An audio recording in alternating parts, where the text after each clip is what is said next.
സഹോദരി ഉഷ മോഹൻദാസുമായുള്ള സ്വത്ത് തർക്ക കേസിൽ മന്ത്രി കെ.ബി. ഗണേഷ് കുമാറിന് ആശ്വാസം.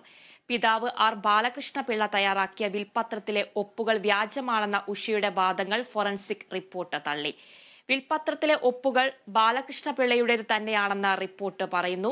വിൽപത്രത്തിലെ ഒപ്പ് ബാലകൃഷ്ണപിള്ളയുടേതല്ലെന്ന് ചൂണ്ടിക്കാട്ടി ഉഷ കോടതിയെ സമീപിച്ചിരുന്നു. ബാലകൃഷ്ണപിള്ളയുടെ അവസാന കാലങ്ങളിൽ ആരോഗ്യം വളരെ മോശമായിരുന്നു. ആ സമയത്ത് കെ.ബി. ഗണേഷ് കുമാർ വ്യാജ ഒപ്പിട്ട് സ്വത്ത് തട്ടിയെടുത്തു എന്നായിരുന്നു ഉഷയുടെ പരാതി. കൊട്ടാരക്കര മുൻസിഫ് കോടതിയാണ് വിൽപത്രത്തിലെ ഒപ്പുകൾ ഫോറൻസിക് പരിശോധനയ്ക്കായി അയച്ചത്. സത്യം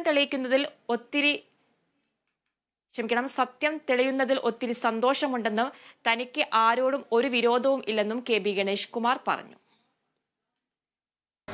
ഇത്തരത്തിൽ എൻ്റെ പിതാവിൻ്റെ ഒപ്പും ഞാൻ അനുകരിച്ചിട്ടു എന്നെല്ലാം പറഞ്ഞ് പ്രചരിപ്പിച്ച് സമൂഹമധ്യത്തിൽ ബഹുമാനപ്പെട്ട കോടതിയിലും സമൂഹമധ്യത്തിലും എന്നെ തെറ്റിദ്ധരിപ്പിക്കാൻ ശ്രമിച്ചതിൽ എനിക്ക് അതിയായ ദുഃഖമുണ്ടായിരുന്നു.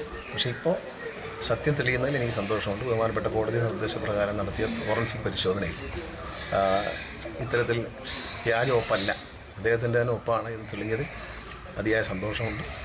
നിയമ നടപടികൾ തുടർന്നുള്ള നിയമ നടപടികൾ ബഹുമാനപ്പെട്ട കോടതിയാണ് തീരുമാനിക്കുന്നത്.